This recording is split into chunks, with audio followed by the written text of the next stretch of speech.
شيخ، كأن أيضا في منظر ثاني أنا ما تحملت، وبعض الأخوة الطاقم المصورين اللي شافوا أيضا ما تحملوا هذا المنظر. إيش قصة هذا الإنسان؟ هذا كما تشاهدون أخوان برضو تحت تأثير المخدرات، إنه هو أتاه ملك الموت وهو على هذا المنظر في تأثير المخدر.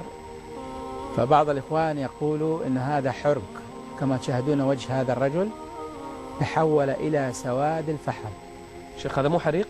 لا، ليس حريق يا أخويا نبيل، لأنه لو كان هذا حرق فليدقق المشاهد أنه ياقة الفلينة أو ياقة القميص تبعه لم تحرق، ونفس الغطاء اللي تحته لم تحرق.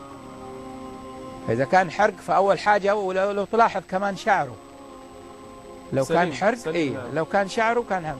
ولو تلاحظ كمان أنه أسفل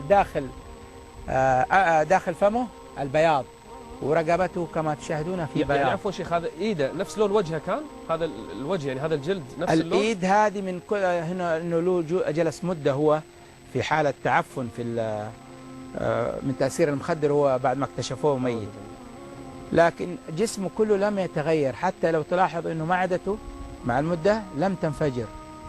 يعني بعض الحالات كما ذكرت انه بعد مده الميت اذا مات له 6 ساعات لم يوضع في مكان بارد سوف تزاع رائحته، ثم بعد ذلك يقوم تنفجر بطنه ويأتي الدود يخرج منها.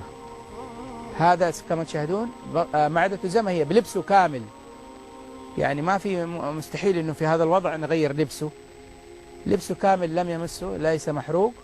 لكن كما ذكر الله في كتاب الكريم يوم تبيض وجوه ويوم تسود وجوه. أعوذ بالله، أعوذ بالله. هذا شيخ سواد كامل، نسأل الله العافية.